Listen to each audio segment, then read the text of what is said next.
greatness.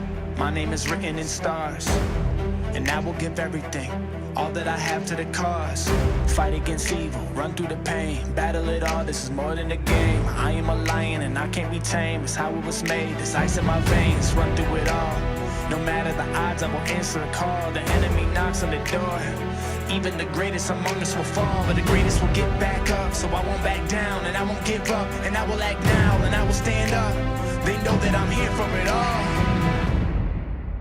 Rise up, no matter what's in my way. Rise up, I will do what it takes. I will keep on fighting. I'll rise through it all. Rise up, no matter what's in my way. Rise up, I will do what it takes. I will keep on fighting. I'll rise through it all. Rise up.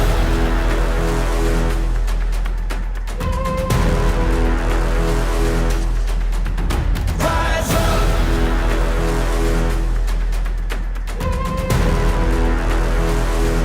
Yeah.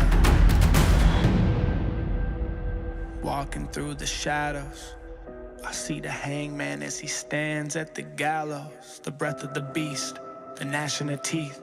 But I won't retreat, I won't deplete. I will succeed, I got all that I need. I am prepared for this moment. I see my future and my destiny is calling. The battle is on, I will rise like the sun.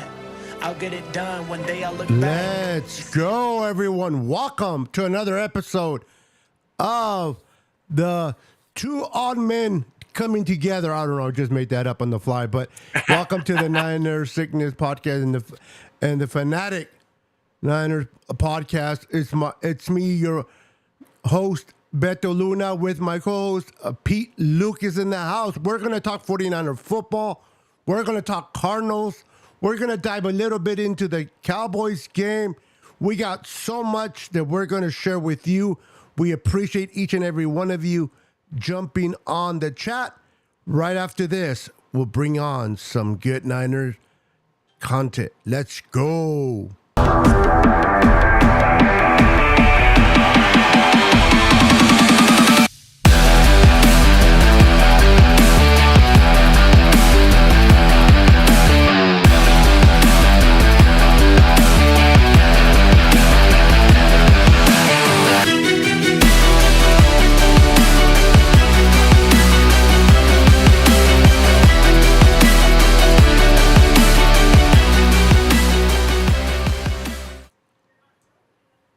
Everyone, welcome back. Welcome back. This is your boy Beto. We got Pete. What's up, Pete? Another week, another victory. We are 4-0. How are you feeling? It's just another day another lovely day in 49erville. And I mean, another, like you said, another week, another victory.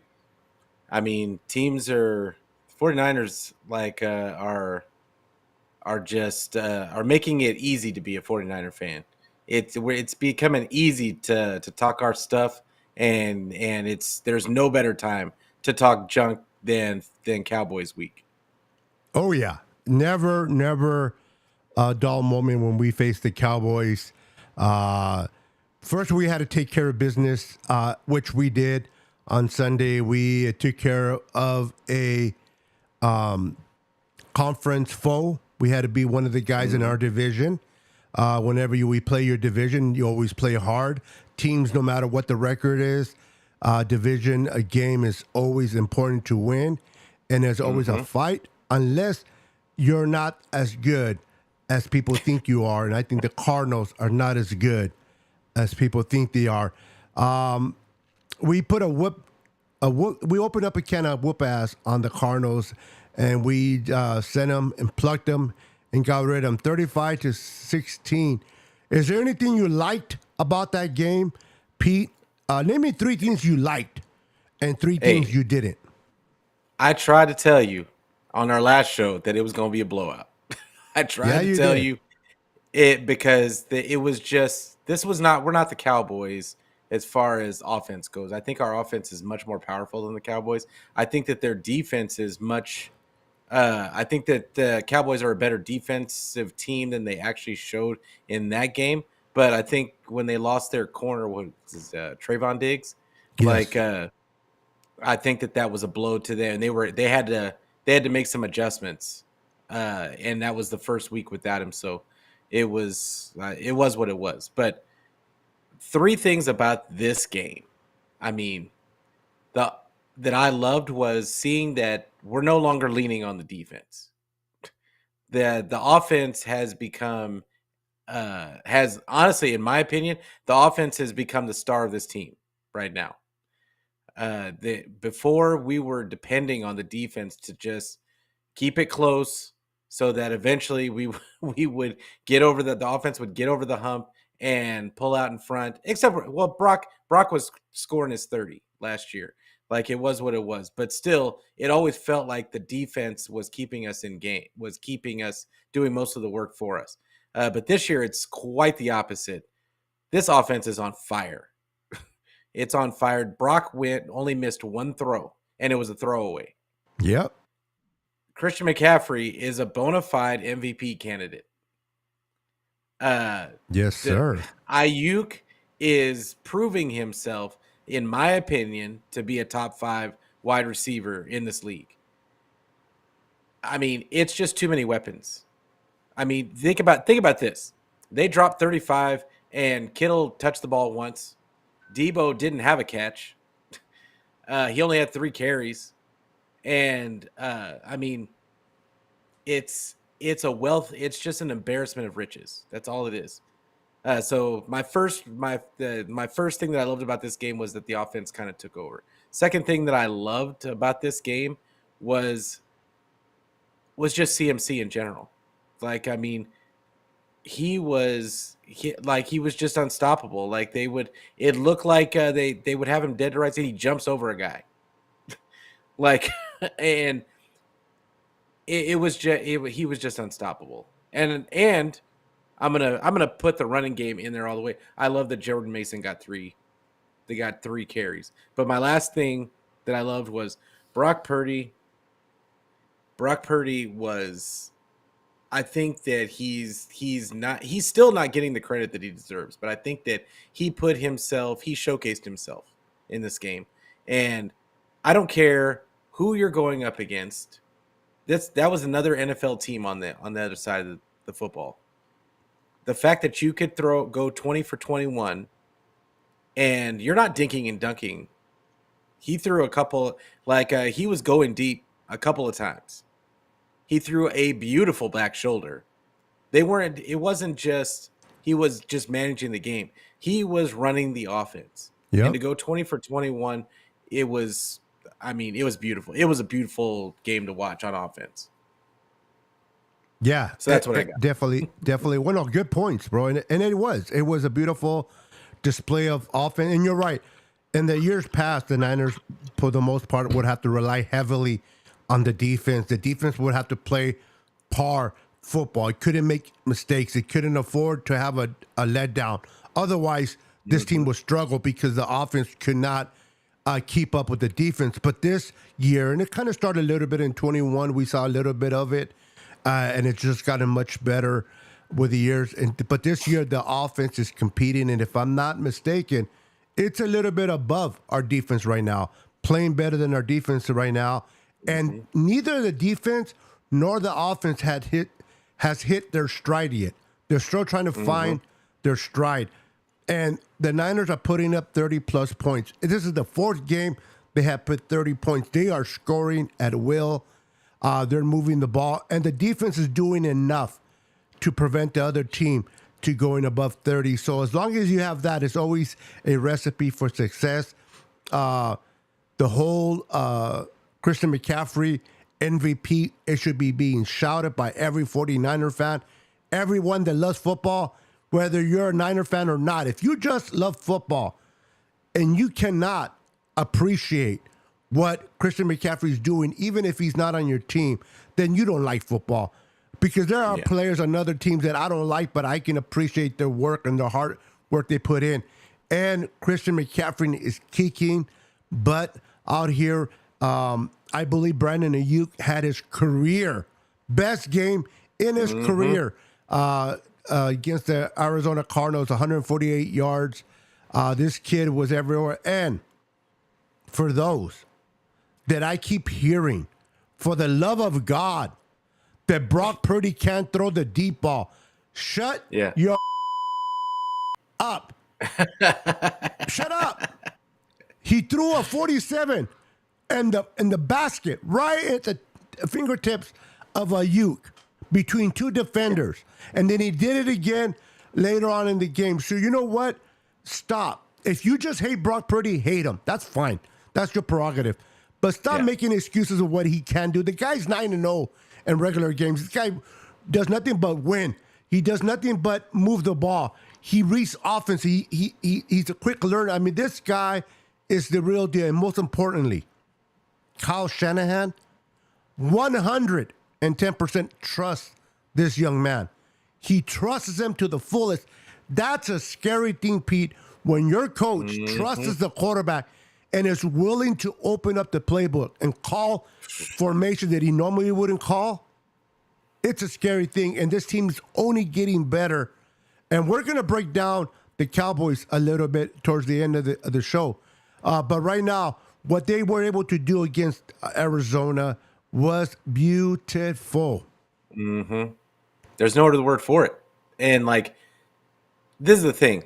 Like you said, you can hate on Brock Purdy if you want to, but that's exactly what you're doing at this point. And it's obvious that that's what you're doing at this point. Like, because the way he's running this offense and with the flair, the one handoff, the no-look handoff, that was a thing of beauty.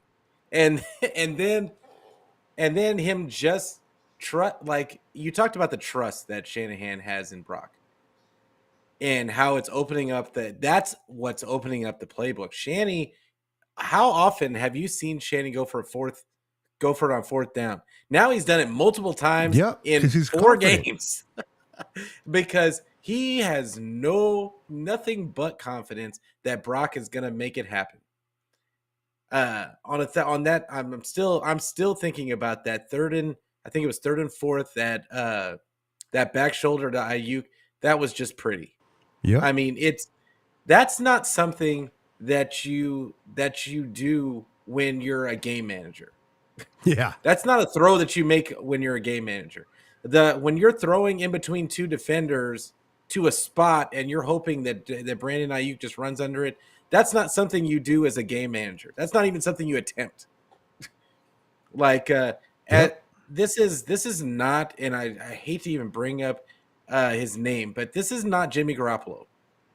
No, like it is not. Those days are over. It's actually fun to watch the 49er offense now. It's just fun to watch. Brock has this swag about how he plays the game, and it is just there's just so many moments like that. There's going to be highlights for days off of this season. I can just feel it. Yeah. Absolutely. I'm with you. The Niners have not hit their stride yet. They're still figuring themselves out. Watch out when they do. But this offense is incredible what they can do. We have so many weapons at all facets. I know the defense pass rush in the sacks did not really happen against Arizona. We had 1 sack that belonged to Hargrave. It's 3rd sack of the year already. But the pressure that they were putting on Dobbs was phenomenal. The way they protected the run, the way they controlled Connor. Connor had a field day against the Dallas Cowboys, and we were able to keep him to like 53 yards or something. So the Niners is stopping the run, and that just opens it up for the pass rush to go after the quarterback. Linebackers are playing. Fred Warner and Greenlaw are playing lights out. Our secondary is a little suspect, particularly Lenore and Thomas Emery. I mean, it's kind of like Mr. Hit or miss with them. That needs to get a little bit better. But to me, it's always been a great pass rush, complements the secondary. But talking a little bit about the Cowboys, a lot of people are like, man, the Cowboys, they tore up the Giants. They beat up the Jets. They beat up the Patriots, and they lost to the Cardinals, right? But if you noticed that on the Cowboys, their defense is dominant. Their defense is fast. Kudos to their defense. But their offense is probably about average. It is not above average. They can't score in the red zone. They settle for field goals. Okay? They can't punch it in. And whenever the Cowboys have a lead or the defense scores defensively, the pressure is off of Dak. Dak can just sit there and dink and dunk. He don't have to worry, put the pressure on his arm. In the Cardinals ran the ball and forced the Cowboys to throw. And they had to put it on Dak Prescott's hands. And that's the only game that he had an interception in. When you fall behind, that put the pressure on the Cowboys. This is what's going to take place with the Niners. The Niners' offense is superior than the Cowboys. And I've been arguing with a Cowboy fans. Brandon Ayuk, and this is not me saying this because I'm a Niner fan, is better than CeeDee Lamb. Yeah, better. I think so too. And this is not me hating on the Cowboys. This is me not talking crap. This is just knowing football. Looking at the X's and O's. Look at the route running. Look how he gets open. Brandon Ayuk is a certified number one receiver, period, on this team. Debo's number two. Or not, well, if he's behind him, but they're both number ones on this team. Somebody mentioned this, and I like this. They like to always reference similarities between Debo and Ayuk, right? But somebody said, I forgot who it is, and if I didn't mention your name, I'm not trying to take away your coat, and I just forgot your name. Said Brandon Ayuk it's a sports car, and Debo is a diesel truck type of receiver. You can't compare them. One's a sports car fast, and the other one's a mauler, just breaks through things. And I love that quote. I love the way he said that. That's truly true. The Debo is that truck, big ass semi, and Brandon is that sports car, and we have them both on our team. And the Cowboys, they have a Gallup, which is all right, number 2 or number 3 receiver. Their run game, Pollard has not been playing like he was last year. Maybe because of the injury, he hasn't really fully recovered. I don't know. Now their defense, Pete, is ferocious. Their defense is fast. But how do you attack? I'll give you my opinion, but I want to ask you, how should the Niners attack a fast defense in your opinion? Well, the reason I think that they're going to attack them the same way that they're attacking everybody, what makes I love the analogy of Debo being the Mack truck. This is the thing. You've got CMC and Debo basically at the line of scrimmage. They're going to run a lot of screens and stuff that behind the line of scrimmage, close to the line of scrimmage. And then you've got so you've got to put a majority of your defense has got to be keyed in on the line of scrimmage. And then that leaves Brandon Ayuk open, usually in one-on-one against somebody, and he's just going to roast him. So you're going to have to pick your poison. And then you've got George Kittle, and then Ray gets a couple of catches. But, I mean, this offense, there's no way that you can cover everybody. There's just no way. And it's going to be up to Brock to play that point guard position as he has so well for us, and just get the ball to the open man. That's it. Somebody's going to be open. Yes, sir. Yeah, and that's the way that Shanny schemes it up, because Shanny is, I think this year, the main difference that I've seen this year as to last year is he has really developed the drop back game. In past years, our drop back game was really not fleshed out because we didn't have the quarterback that could take advantage of it. But Brock is making great reads at the line of scrimmage, and he's getting the ball to the right guy. And that's all we need him to do in this game, is just get the ball to the right guy. And Shanny's going to do the rest because he's going to scheme it up. Somebody's going to be wide open. It's just you just got to pick the right guy. Absolutely. And you said it, bro. And I love that you used basketball as a reference since basketball will be starting this week. We get the NBA going. Shout out to my Lakers. Go Lakers. Yeah. It's going to be a fun season for sure. But you're right about Brock Purdy being the guy that can pass the ball around. He can get the ball to his playmakers. He does the layup. Well, he's not the dunk guy per se. And I reference to that to the big body, the big arm. But if you saw what he did against Arizona, shows you that if it's called for, he can do it. If he wants to keep a defense honest, he can do it and keep that defense honest. This guy makes great reads, understands the defense that he's playing against, makes his adjustments. He's a quick thinker. He's always thinking. He's always scanning the field. He's finding the player that is open, and he's hitting him in stride. I don't know how many people have that one. I'm sorry. Go ahead. Oh, I'm just saying the anticipation that this kid that's the word I was looking for. I couldn't get out of my head. He's starting to throw before the guy even starts to make his break. Yeah. And that is a special skill. That's what Tom Brady does. Yeah. It's crazy. It's crazy. Exactly what Tom Brady does. He anticipates his players. He gets the ball. You can see it, Pete, right? Even before the receiver makes his cut, the ball's already in the air. It's already in there because the trust between him and his receivers. He said it against, he struggled with the long ball against the Giants. They asked Brock Purdy. He said, listen, I wanted to make sure that I did not underthrow them, so I threw it harder and went over them. We had to work that out.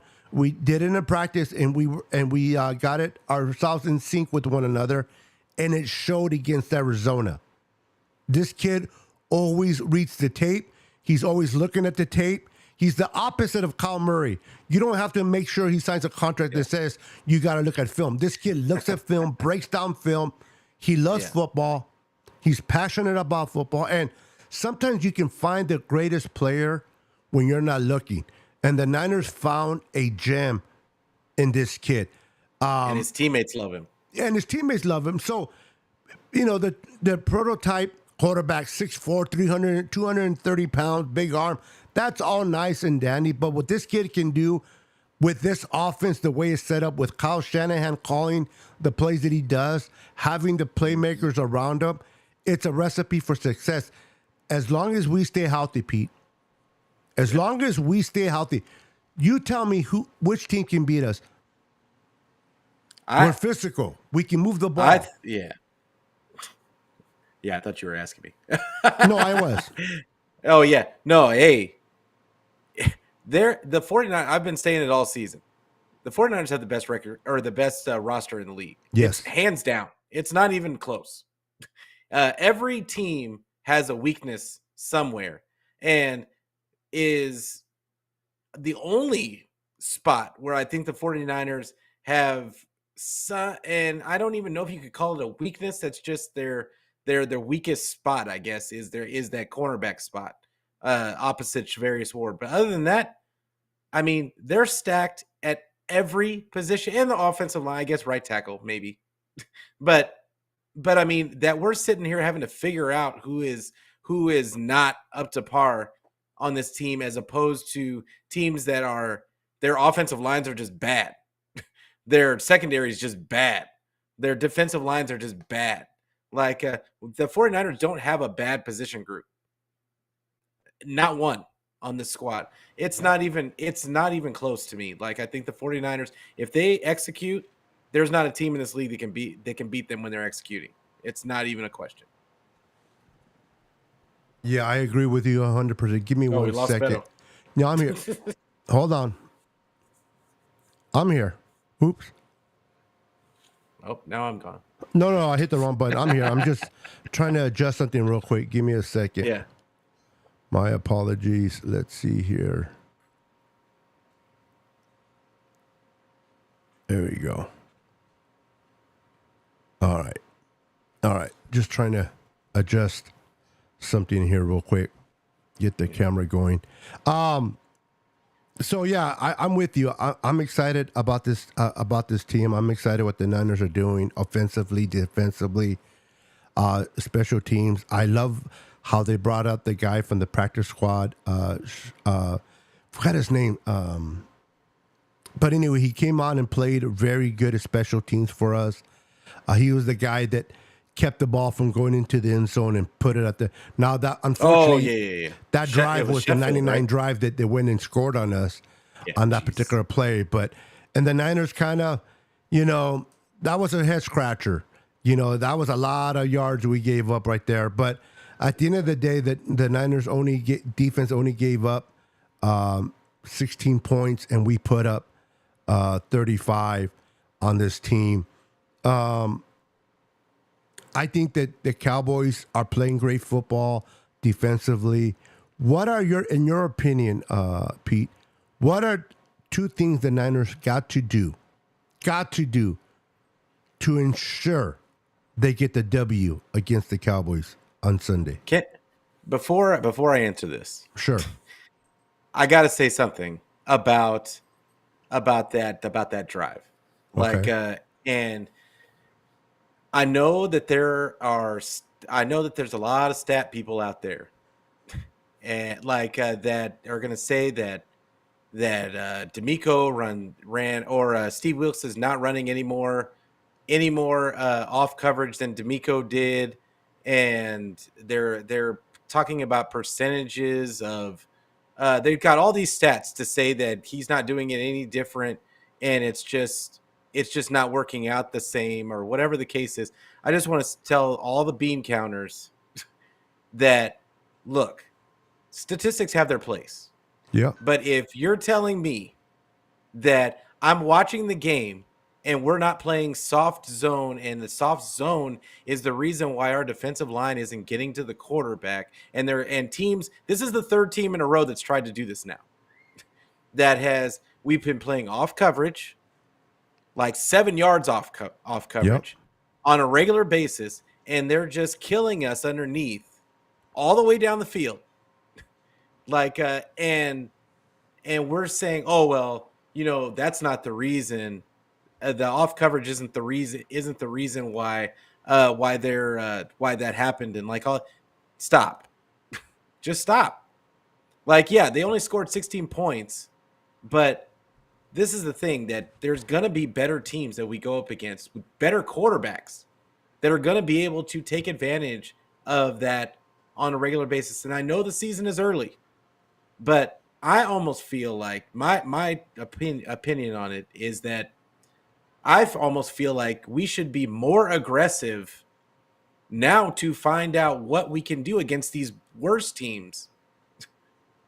To find out what our secondary is actually capable of, and can we be more aggressive? Can we press and give our defensive linemen more time to get to the quarterback? That's my personal opinion on it. I think that a lot of people get caught up in all the numbers and defending Steve Wilkes. Look, it's not a thing about Steve Wilkes hasn't given away the farm. No, there hasn't been obvious things where we just look bad, but it doesn't look the same. Yeah, it doesn't look the defense does not look the same as last year. We're not as physical. And that's just facts. That's just facts. If you try to say that we're as physical as we were last year, I mean, I don't know what you're watching at this point. And that's just my opinion on it. But to answer, what was the question again? Now that I get off my soapbox. You went on a rant, bro, that I even forgot what that question was. It was about the Cowboys and what they can do. Oh, yeah. Name two things that the Niners need to do to ensure to get the victory on Sunday night. Okay. First of all, they need to be more physical on defense, in my opinion. I think that they need to match and it sounds weird to say, but I think that our defense needs to match the physicality of the Cowboys defense. and the offense just needs to do what the offense has been doing, which is just get the ball to the open guy. I love the screens. I think that they need to take advantage of this. I think that the secondary of the Cowboys can be had. They just need time to be able to throw. Brock needs time to be able to throw the ball, and I think in order to do that, they're gonna have to be able to run those bubble screens that they've been running, and anything to take a little bit of pressure off of and just slow up the pass rush enough to give him time to get some of those naked bootlegs that Shanny likes to run. And because the offensive line, the last couple of games, I would say, have done well, not the game before that because they just blitzed the hell out of Brock. But this past game, I thought the offensive line did an outstanding job of giving Brock time to throw the ball. And granted, they left Kittle in a lot to help block, which they're probably going to do again this week. But whatever you got to do to give Brock time, Brock has shown that he's going to find the open guy.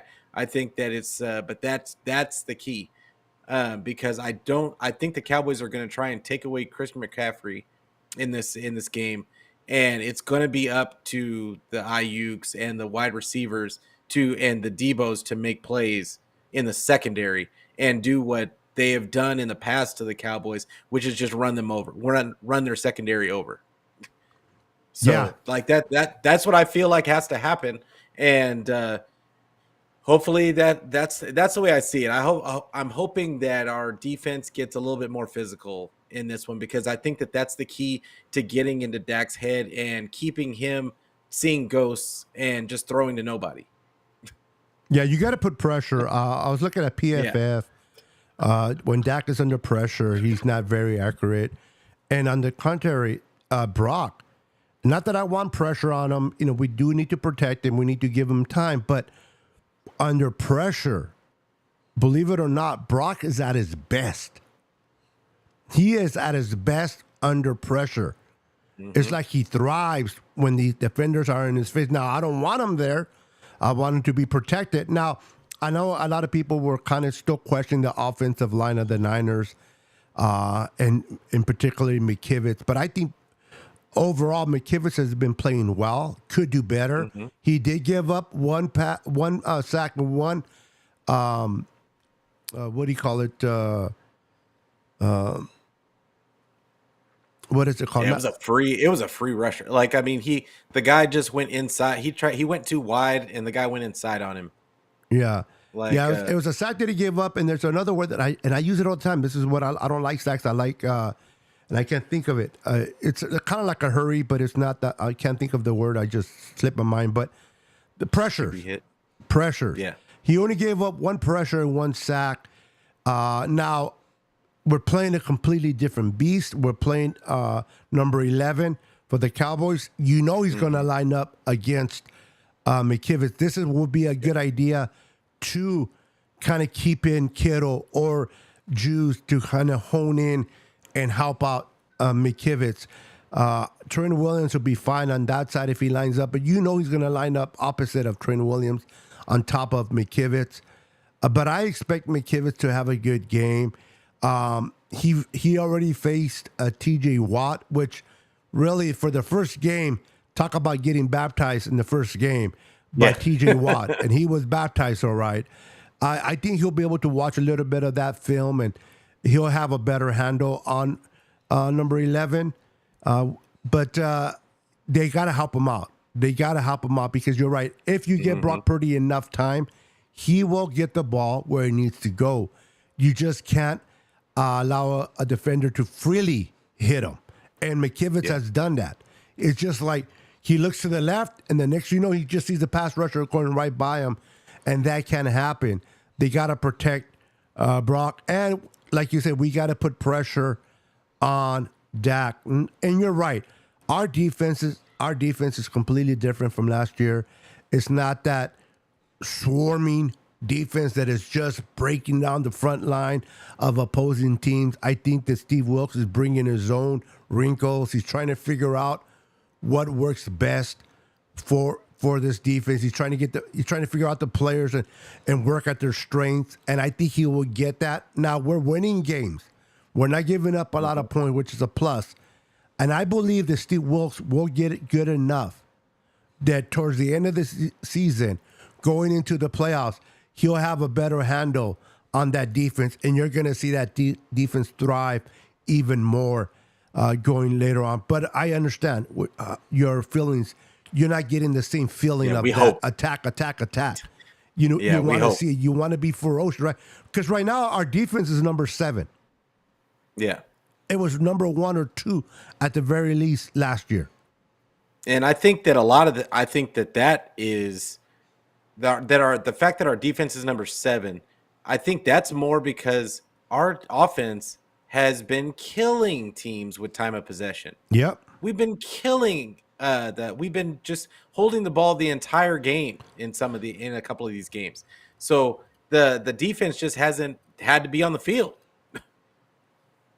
Yeah. But that's a good thing though. That's a good thing that we can control the possession. We're giving our defense rest. They are rested. We'll be fine, bro. Could the defense I'm not be worried about it better? right now. Yes. I'm not worried about it right now. I'm just it's just You it's just annoying. want to see more urgency on the pass rush, or a little bit more. I think that we have thoroughbreds on this defensive line, and I think that they're a step away from making sacks, but we're playing so much off coverage that it's just giving the other teams the ability to play quick game all day. And I just would like to see our corners be more aggressive. And I don't know if that's by design. I can't tell if that's by design but it wasn't. And I know that they played off coverage last year with D'Amico. They played a lot of zone, but it seemed like the corners were just more aggressive. And I don't know that Wilkes is asking them to be aggressive. It's just weird. It just looks weird, and it just doesn't look the same. And the thing is Steve Wilkes was supposed to be the guy that made our secondary better, not be less aggressive. So I don't know. And he hasn't blitzed as much as I thought he would blitz, and I think that's just where he's trying to figure himself out. Like Steve Wilkes is known to blitz, but I think he feels comfortable with the front 4. He'll figure it out. But the secondary is a concern of mine, as we mentioned before we went live, Pete. I love Lenore. Lenore is getting better, but he still has the weaknesses. Emery Thomas gets burned way too easy.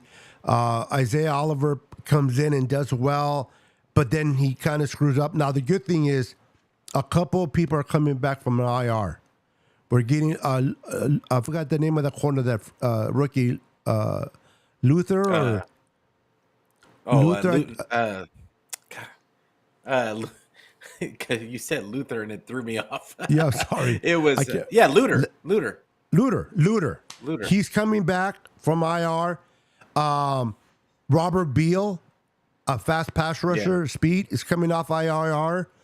And I forgot he was Danny Gray is coming off IR. A lot of people forgot about him. So that's going to be a great addition to the team. Do we know what happened to Sam Womack? So no, he still has a week or 2 to go, because he went on IR week 1. Okay. Let me ask you something real quick, Pete. What is your thoughts so far on Ronnie Bell and this kid? Do you want to see this kid play more? I mean, I ask you because you're a Michigan guy. Yeah, go blue. And I love Ronnie Bell. It's impossible for him to get more playing time on this team. It's impossible. We just finished talking about all the weapons that the 49ers have. And how do you get him on the field? You're going to take Debo or Ayuk, or even Ray has played well. And and they still sprinkled him in. I think he got a couple of plays the last game, but but how do you get him on the field? Jawan Jennings being out got him some extra snaps. But when Jawan Jennings comes back, really then how do you get him out on the field? That's the only way that he's going to get on the field this season is when somebody gets hurt. So I like Ronnie Bell. I think he has a chance to be a really good player in this offense. It's just like I said earlier, it's just an embarrassment of riches for this team. I just remember the days when we had Kendrick Bourne and and what was his the cat guy, you know who I'm talking about, the multicolor hair, and the guy that we got from, I think he was from Washington. We drafted him out of Washington, and then he was on the Giants last year, I think, or Receiver yeah, receiver. with all the color hair. The only one that I know about color hair is Jennings. No, we had him in 2019. We drafted him in 2018, and he played really well. That idiot that went over to the Giants from us. Yeah. The one who used to get afraid of getting hit, and I know who you talk about. I can't think of his name. Anybody know? Yeah, we had him. We had Debo. He's and terrible. Then he was terrible. But I mean, but think about the weapons that we had the year that we went to the Super Bowl, at the wide receiver position. And then we brought in Sanders. Remember? Yeah, we had Sanders, but I mean, he was old, and and then we Dante had a rookie Pettis. Debo. Thank you, Maud. Dante Pettis, yes. So you had Dante Pettis, a rookie Debo, and you had Emmanuel Sanders that came in the middle of the year, and Kendrick Bourne. Those were our weapons. Now, and they had George Kittle. Now, yeah, remember George Kittle for a minute was the number one receiver for a long time. For sure. Yeah, now they have George Kittle can't even get can't even get the ball. Targets. Yep. He can't even get targets because you got Debo, you got Ayuk, you got Ronnie Bell, you got Jawan Jennings playing well. You got Ray. You got even Ray. Ray plays to well. Feed. I mean, it's just, and now you got CMC who's taking carries and catches. Yeah, he's a receiver / running back. Yeah. Yeah, I mean, so it's how do you get, if you're a receiver coming on this team, how do you get snaps? How do you get targets? I just don't see how you even think that you're going to get any run. Yeah, if there's an area that we're crowded in, it's definitely the receiver position. This is why I've been hearing, people have been saying, man, the Niners should go after Davante Adams. And I think that's I was ludicrous. For what? For what? For the things you just mentioned, he's number one. He will be the number one receiver here. But who would you take out? And why would you want to take on that big ass huge contract of his, and then give up multiple capital for a 1-year rental? Because if you want to sign you're not keeping Davante. Yeah, so, you know what they would have to do in that situation? They would have to take Juice off the field. They would have to take Juice off the field, and they would just be all 3 wide receiver, 1 tight end sets, and single back sets, because you're not going to take Davante off the field, you're not going to take Debo off the field, you're not going to take Ayuk off the field, and you're definitely not taking Kittle off the field. Nope. So that would be your offense, and then Christian McCaffrey would be your single back. Yeah, this is why bringing someone like Davante Adams, I know people like to hear the name, the big name, the great receiver. We already have a Davante Adams and Brandon Ayuk. If anything, I'm a big defensive guy anyway, so if anything, you can never go wrong with getting pass rushers. Someone like Brian Burns, be welcome. Chase Young, someone like Denelli Hunter from Minnesota can be available, especially Minnesota keeps losing. He has 5 sacks. He's playing on with his hair on fire. Plays that, or maybe Sartain, the corner from the Broncos. That's my guy. Can be brought in to help out Ward and lock up that secondary. Those are the areas that you can think of bringing in. But when you start thinking offensively with Dante, just people lose me there. Yeah, that's what I want. I want a corner. And I love Lenore. I think that Lenore is a bona fide number 2. But this is part, and it's going to sound like I really hate Steve Wilkes, but I just question what he's doing as far as the secondary, because he keeps rotating. He keeps rotating guys in. Lenore's playing in the slot, then he's playing on the outside. Then they have Avery Thomas in the slot, then they have him on the outside. Then they sub in Lenore will be on the outside. Then Isaiah Oliver will come in for a couple of snaps to play the slot. It's just weird. It's just weird. And I just think it's hard for those guys to get continuity in their positions, like when they're constantly being rotated all over the place. Like I mean, they're professionals, yes, but it's still kind of hard to get continuity. But I think if they had a bona fide number two, that was his, like the guy was known as a good outside corner, like then it would force them to stick Lenore in the slot and have that guy as your number two. And that would I think that would help a lot of the coverage issues, because I still think, to your point, that Steve Wilkes is trying to figure it out. Yeah. And to your point too, is secondary complements the front four. The front four complements the secondary. If you notice that with the Giants and Seattle last night, Seattle does not have a good pass rush. They don't. And they got 10 sacks. And people, even Armstead made a comment like, why weren't you fair to us? Why didn't you give us an opportunity? Why did you have to get rid of the ball so quickly? But, and that's funny, but the thing is, because Seattle has a better secondary than we do, Daniel Jones, to me, had to hold on the ball a bit longer. And therefore, the pass rush, even though they don't have a pass rush, got there. With us, because our secondary is a little bit suspect, they were throwing the ball in the middle because we don't truly have that slot corner. We're missing Ward. I guarantee you, if we had Ward, I forgot his first name, Jimmy Ward, yeah. If we had Jimmy Ward still on this team, those little dink and dunks that we're seeing wouldn't have been happening. If there's a player that I miss, it's him. His ability to protect that corner slot. And this is why this Daniel Jones was able to get the ball out within 2.5 or 2.5 seconds, because he was getting to receiver. And with Seattle, based on what I saw, he had to hold the ball longer. And those pass rushers that are really, really pass rushers were able to get to him. And this is something where Steve Wilkes has to shorten up, but I don't think he has the personnel that he feels confident. We were talking about earlier about how confident Kyle is with Brock, right? He's confident with Brock. Mm-hmm. I don't think Wilkes is really confident with Lenore to leave him one-on-one and play man. Well, this is the thing. Jimmy Ward didn't come back until, week 6 or 7? Yeah. And this defense was dominant before he got back. That was the reason why he couldn't get – they had to put him in the slot because they weren't going to take Tashawn Gibson out. And, and Jimmy Ward, honestly, to me, did not he could get beat deep, and he got beat deep a couple of times. But at the same time, they were aggressive.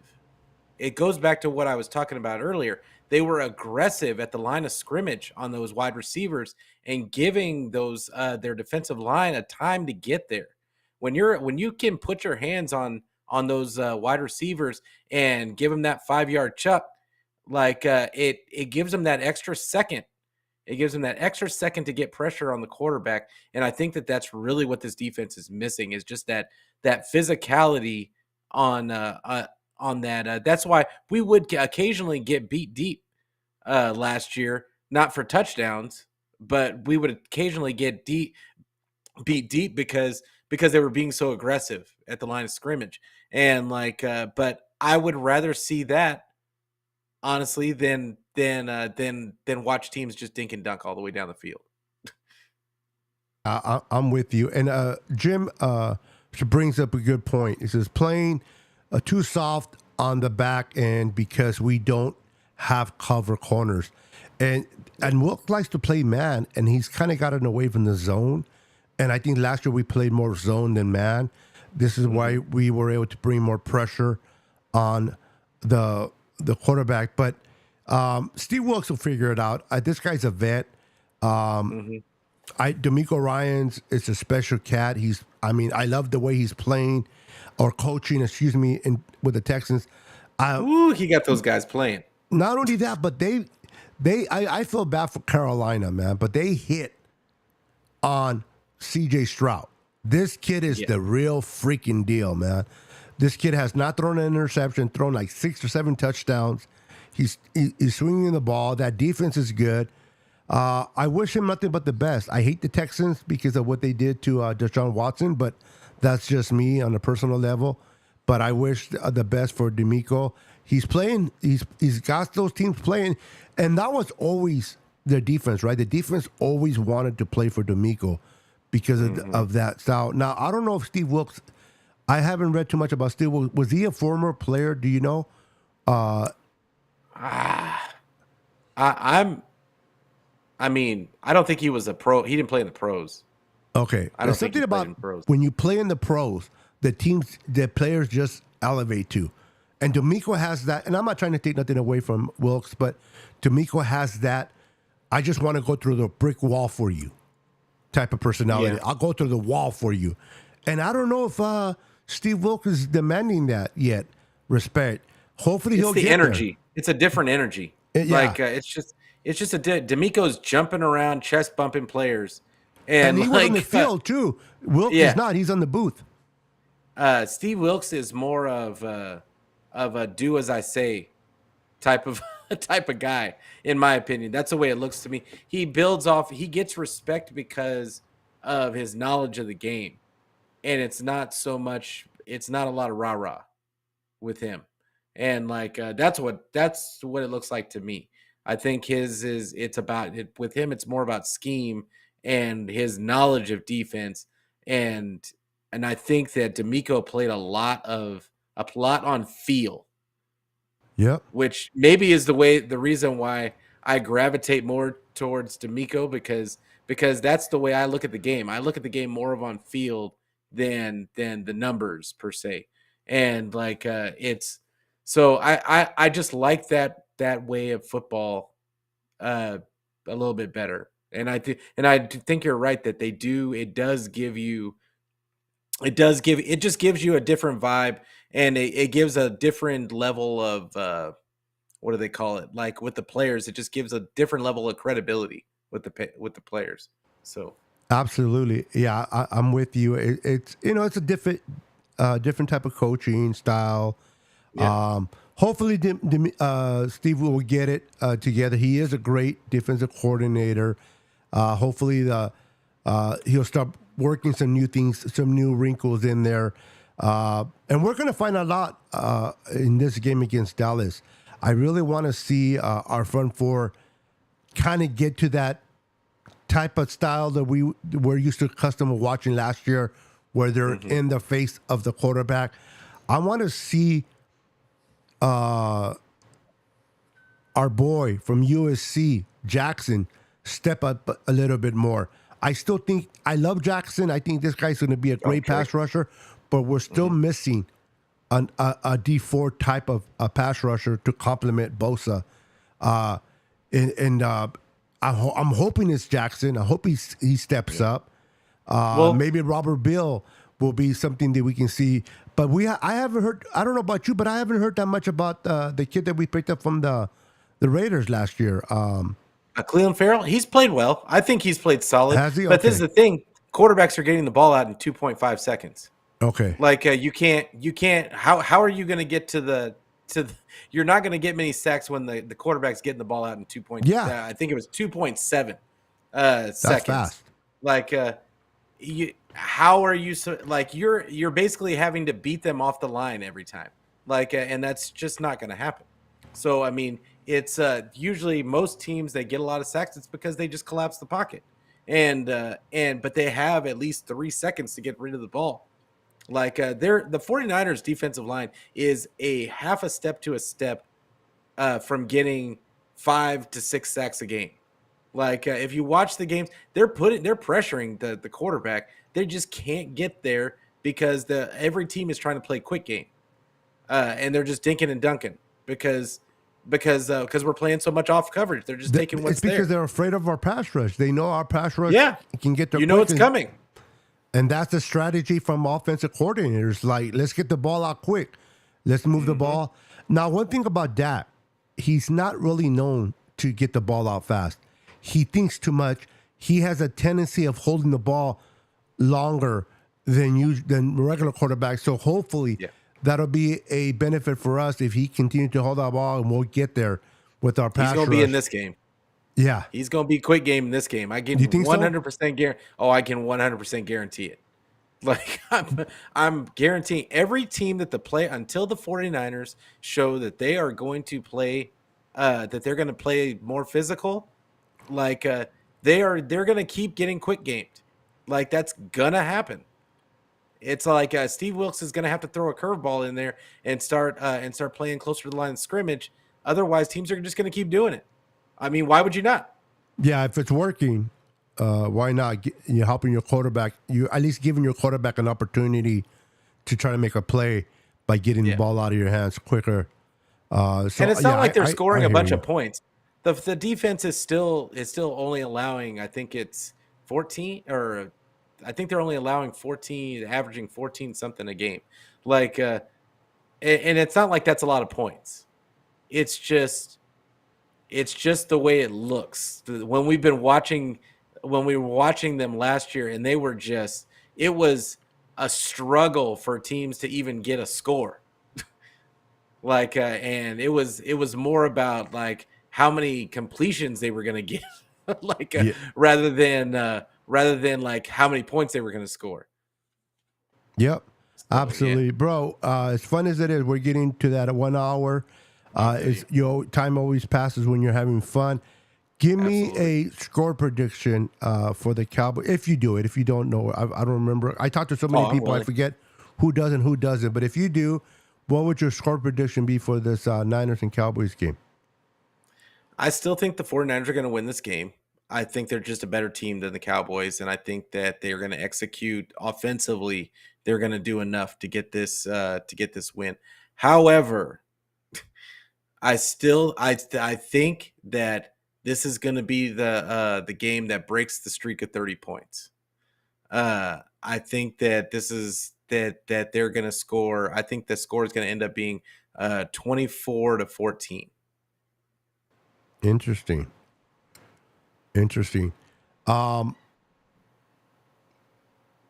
I'm with you in a sense. I don't think the streak ends with the Cowboys. I think that 30, they'll hit that 30 mark. They got to protect Brock, but I think the Niners have enough weapons on that offense. And I know a lot of people say, "Wait a minute! Didn't you watch the game last year in the playoffs?" But that was last year. That's completely different than this. And it was playoffs. It's playoffs. People more, you're one and done, so people tend to be more conservative. They don't want to give the edge because if you lose, you're out. Here, it's not as much. Do you want to win the game? Of course, but it's not the same. I think this will be a different game than it was last year. I think the Niners will score. I think the Niners will score 31 to 28, and the Niners win on this game. 24. Excuse me. You got less, 31 to 24. You got less respect for Steve Wilkes than I do. Yeah. No. 24 points. I hope is less. We'll see what happens. I think it will be. I like to give a little bit more cushion because I don't want to jinx myself. But the Niners have been stopping. I mean, the team that put the most points this year so far has been what? The Rams with 23. Mm-hmm. Damn, maybe I am giving the Cowboys way too much because Dak does not impress me. I think Matt Stafford's you know what? better than I'm Dak. sorry. I'm going to change. I'm going to bring it down to 17. 17. I think 31 to 17 will be. It's more appropriate because I'm looking at their offense. So blowout. Yeah, a blowout. Can't stand the Cowboys. I can't stand them either. I can't stand them either. If we win by 1 point, I don't care. As long as we beat them. I love a blowout. If we win by 1 point, I'm going to be all over Twitter and all these Cowboy fans' mentions. Like all of them. Watching videos after a week of beating the Cowboys, it is so entertaining for me, bro. Oh my These God, Cowboys fans are crying. They're making videos of, Oh my! Their amount. It's fun to watch, man. Hopefully, it won't be reversed this year, but it's fun to watch to see these Cowboys fans going from high expectations. Because as soon as they beat the Giants, and we know the Giants are trash. As soon as they beat the Giants week 1, based on what the Giants did last year, we're Super Bowl contenders. We're making it. Some Cowboy fans are already buying Super Bowl tickets and getting Super Bowl tattoos. 2023 Super Bowl champions. You know what I mean? And it's like, whoa, calm down, kiddo. You know, win some games. I think this will be a true test for both teams. I don't think they need. Sorry about that. I don't think neither one of us have really played a defense like the defense that we're going to face each other.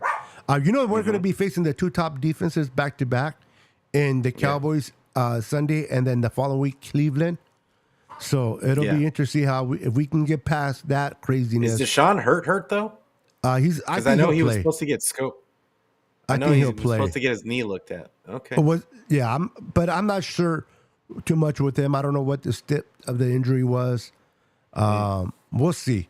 But that defense is ferocious though, and we are playing in Cleveland. So this 2 weeks are going to be definitely a test for our, if anything else, our offensive line. Particularly McKivitz will be truly tested these 2 weeks. So 31-17, and you said 24-17? I said 14. 14. Okay, 2 touchdowns. No field goal. I like it. No field goals. Anything happening on your channel, you want to plug in your channel?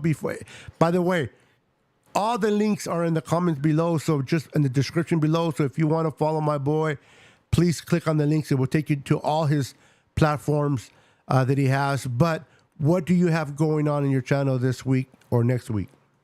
This week, for sure, I am going to do a pregame before the game, and then I'm going to do a post-game reaction show. I'm going to try and get it right after the game. Okay. And then I'll be back on Monday, and then our show on Tuesday. Okay. There you go. And then for me, the next show that I would do with someone, sometimes I go on during the week or not, we'll see. But on Friday, it's my shows on Tuesdays at 6:30 p.m. Pacific with my boy Pete, and then on Fridays at 5 p.m. Pacific with my girl Jess from East Coast Red and Gold. We do the Niners Now podcast, so make sure to check us out there as well. Everyone in the chat, thank you for being part of today's show. Absolutely. Always a pleasure having fun talking to you guys. You guys were very active in the chat. Appreciate each and every one of you. Like always, Pete, it's always a pleasure talking with you, man. It's always brings a smile to me when I text you and you're like, hey, what's going on? And you're like, yep, let's go. Absolutely. So it fires me up, That's man. my bro. So yeah, have like, a wonderful... I completely enjoy it. Me too. So everyone, have a wonderful night. And always support one another, represent the Niners with class, and Niners forever. Bang, bang, Niner gang. Let's go. Go Niners.